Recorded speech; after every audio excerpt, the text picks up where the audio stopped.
Ave Maris Stella. Hello and welcome back to Vatican II in a Year. This is your host, Father Matthew Schneider. I'm a priest of the Legions of Christ and a theology professor. This is a podcast of the Star Quest Production Network at sqpn.com. Today we're on day 131. We're covering Christus Dominus 22-24 and revising diocesan borders. Just a reminder, the reading plan had a type, but only had 23. 24 just skipped there by accident. Sorry, my fault. This is a little longer text, but it's pretty straightforward and not too relevant most times. Just say, hey, what size, how should we delineate diocesan borders? One little quick announcement here that I've already announced long ago on social media, and it came up in my notes here. So when I started this year, I was teaching part-time with the seminary in San Francisco and part-time online for deacons through the Josephinum in Columbus. For the fall of this year, so fall 2025, I'll be teaching at Holy Apostles in Norwich, Connecticut, full-time there, both faculty and formation team. It came up because I started talking about when dioceses are formed and included Norwich, and why would you look at Norwich without that? So just a little quick announcement of that. If you follow me on social media, I've announced it months ago. But anyways, let's get into this. If you want to follow along, we have more details at sqpn.com/Vatican. Yesterday, we talked about bishops needing to be free from civil authorities in naming and in their activity, and they should resign when they're too old or sick, right? We're continuing chapter 2, bishops and their particular church or diocese. Today, we're going to cover the whole section 2.2 on diocesan boundaries.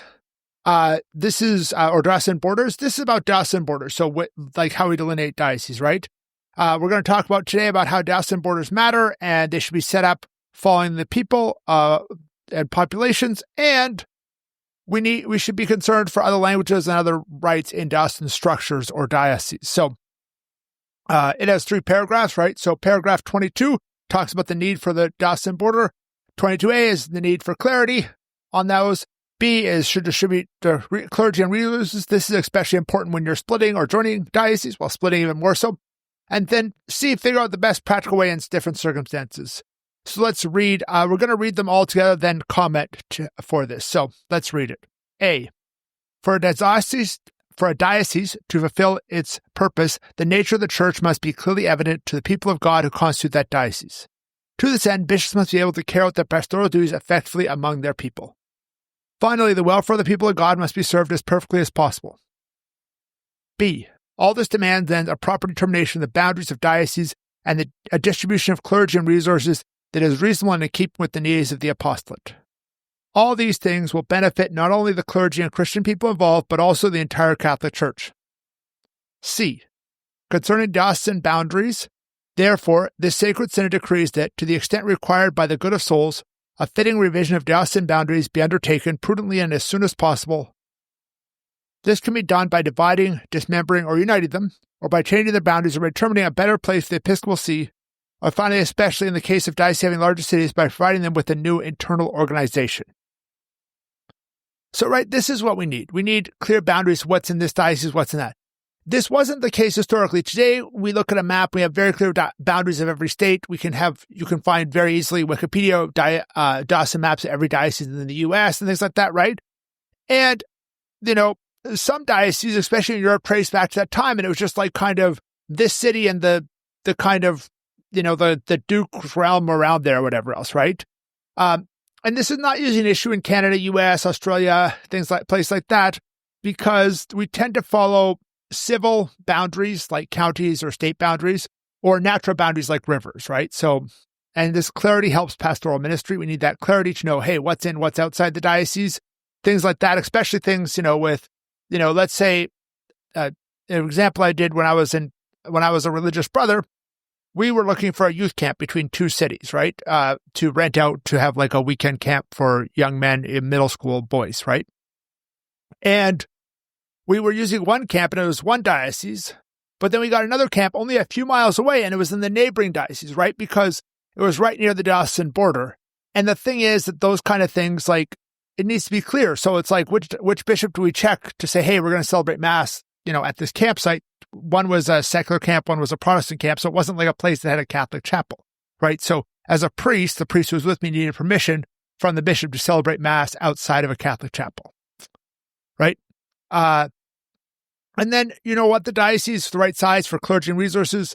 One of the other legionary priests, Father Daniel Brandenburg, recently did a study on leadership in the church and found that in a lot of ways, the small to medium-sized dioceses were very healthy. And then once you got past about 150, 200 diocesan priests, that kind of size, it got difficult because the bishop didn't really know everybody, right? And that's important, right? The bishop we want the bishop to be able to know their priests. And why do we do this? We do this for the kingdom. The purpose of all this diocesan structure is for the kingdom. The diocesan structure is not an end in itself. Sometimes you work with dioceses and talk to certain people in dioceses, you can get that feeling. But the diocesan structure is not an end in itself. The diocesan structure is hopefully to facilitate more apostolate, more ministry, things like that, reaching people out. And then the council asks for revision, right? And there's been ongoing revision before then and since then. A lot of the European dioceses were very small, and so they've been joined. And a lot of times they keep the names of all the dioceses. So sometimes you go to rural Italy and it'll be the diocese of and three or four different towns or small cities there, because they're all joined together over the course of time, right? A lot of U.S. dioceses have been formed more recently. I was searching and I couldn't find it. I could have gone through and counted all the dioceses when they were formed before or after Vatican II, but that was, I spent 10 minutes looking. I couldn't find the general data. But for example, here, San Jose, it was founded in 1981. Norwich, where I will be in the fall, it was founded in 1953, right? So those are founded right before and after the council, right? In the lifetime of each other and lifetime of this, right? And that's an important thing there, right? And so one of the things also is finding internal organization. So a lot of bigger dioceses, because it's hard to subdivide a place like Chicago, Los Angeles, things like that, they'll have the archbishop, and then his auxiliary bishop will really be more like the bishop for the East region, North region, South region, whatever, right? Or as we'll note, I'll say it now because I put it later on in my notes. For example, in Chicago, there's one who is responsible for Hispanic ministry. And the other ones are more territorial, right? Because the Hispanic ministry, the ministry in Spanish, is that large of a portion of their ministry there in Chicago because so many people speak Spanish, right? Obviously, in the U.S., that's the second most common language for Mass after English. There are other languages as well, but we go English, Spanish, and then everything else afterwards. So let's move on to paragraph 23. Paragraph 23 has subparagraph numbers, but oddly has multiple subparagraphs in those numbers. So I'm just going to ignore the paragraph breaks and just use the numbers for this to avoid confusion in an audio format because you have breaks and things like that. So before it starts with the numbers, it talks about the seeking natural grouping for dioceses. Number 1, 23.1, talks about making the border to match the population, culture, political things. 23.2, so bishops can participate and no priests. And 23.3 is bishops should have the resource to help all the faithful, whatever their right or language. So that's where we're talking about the Chicago bishop, right? So let's read the prologue of this paragraph, right? I guess the before the prologue, whatever you want to call it.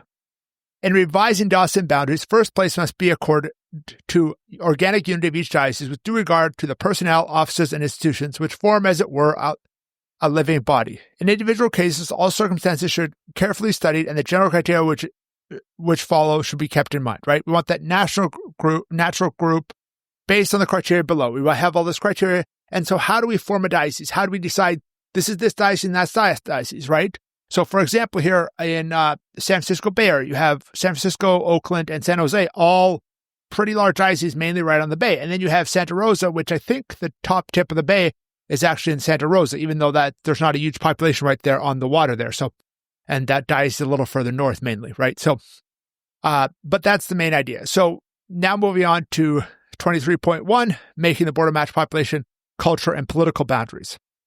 Let's read it. And determining a diocesan boundary as far as possible, consideration should be given to the variety of the composition of the people of God. For this can contribute greatly to a more effective exercise of the pastoral office. At the same time, the natural population units of people, together with the civil jurisdictions and social institutions that compose their organic structure, should be preserved as far as possible as units. For this reason, obviously, the territory of each diocese should be continuous. Attention must also be given as necessary to civil boundaries and the special characteristics of regions and peoples, such as their psychological, economic, geographical, and historical backgrounds. Right? So those are pretty straightforward, this need for political things, right? So there's the one city as a natural grouping, but then how do you define one city, right? Because you have here San Jose, San Francisco, Oakland, you have Orange in LA, just a little south of here, right? Things like that. And, we want to try and make it, it's pretty easy when you have like a city and then just a rural area around it. Like the diocese I grew up in is Calgary. Calgary has 1 million people.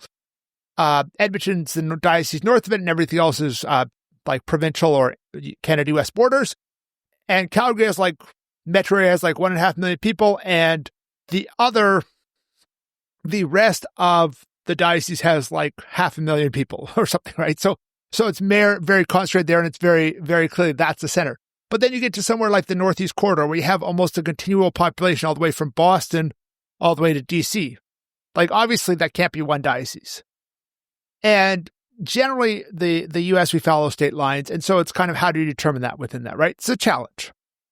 And in case like that. And then we want it contiguous, right? No breaks. So except for in the U.S., there's two kind of exceptions. One, the military archdiocese, right? So it has jurisdiction over military bases, which are not contiguous, but all other dioceses are contiguous in the sense that they're, there's one circle around. Obviously, if there's islands, those islands are, the water between them and everything, right? Like Honolulu covers the entire state of Hawaii. And, obviously that's not directly contiguous, but that's contiguous in the sense I think is meant here. And so it suggests generally losing political or civil boundaries. All but 2 U.S. dioceses are simply in one state. The 2 are Gallup, which is in Arizona, New Mexico. A large part of Gallup is in Native American reservations as well, so it's a little more complicated. Then the other one is Wilmington, Delaware. So if you know the map of Delaware and Maryland, that entire eastern shore east of the Chesapeake Bay is part of the Diocese of Wilmington. So those are the 2. And then most diocesan borders in the U.S. follow county lines even.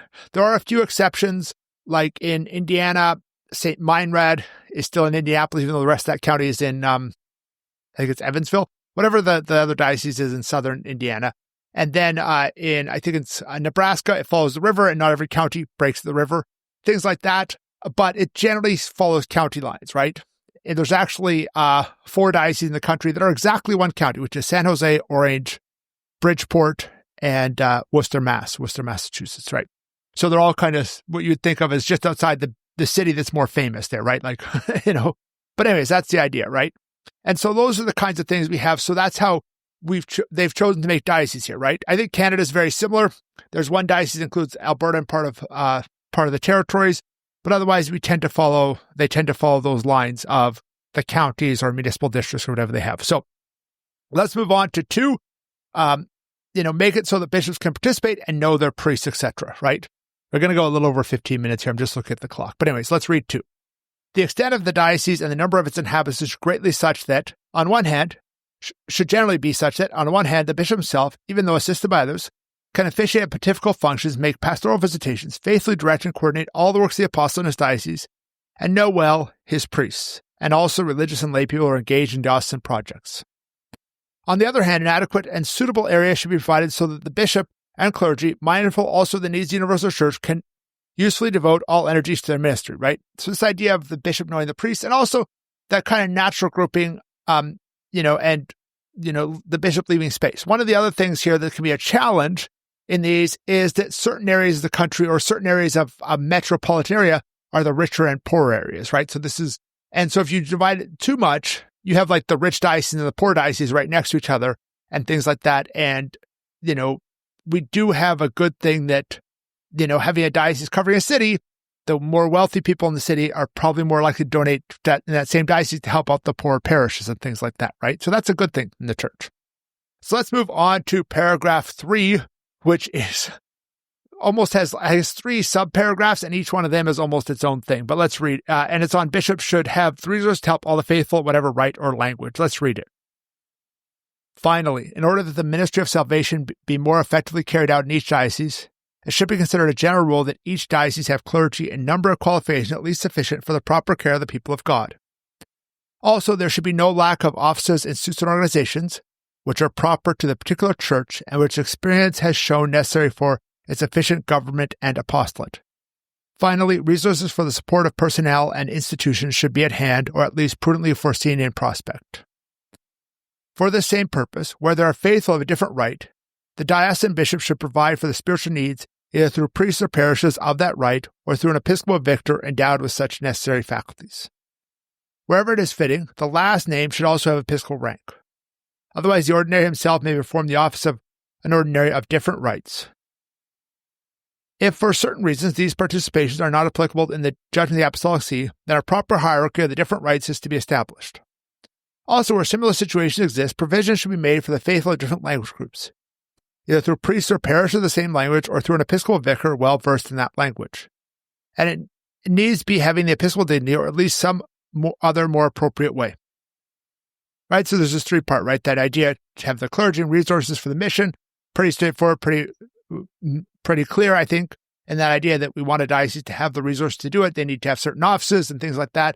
You don't want a diocese that's too small because you have certain offices and certain kind of committees that you're required to have as a diocese, like the Presbyteral Council, the Council of Priests, and things like that. And, if you're too small, it gets complicated. You have people wearing way too many hats. And then B is supporting other rites if no parish or eparchy for the rite, right? So like sometimes you'll have a parish that's Ukrainian Catholic or Chaldean Catholic in the diocese, and the bishop doesn't really have authority over that. That's over the eparch of that rite.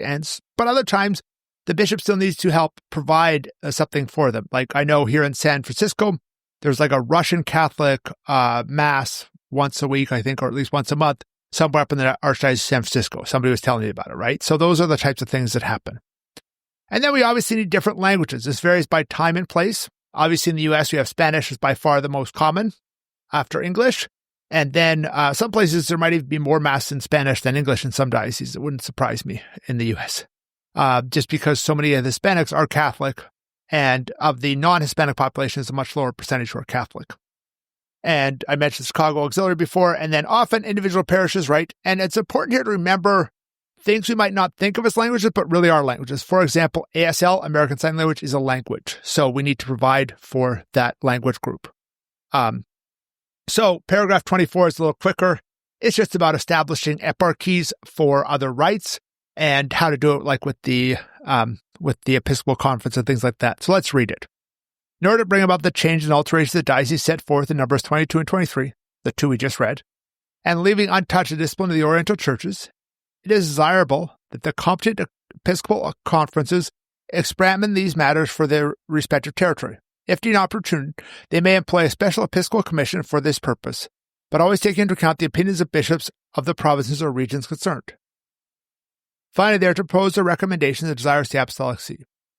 Right, so this is about establishing eparchies for different rites, right? So, for example, there are more Ukrainian Catholics in Canada than the U.S., so there's a whole bunch of Ukrainian Catholic dioceses in that area because why? Well, we had, for various reasons, the prairies, so the Great Plains up, but in Canada, so like north of Montana, North Dakota, Minnesota, which are Alberta, Saskatchewan, Manitoba, have a ton of people of Ukrainian origin.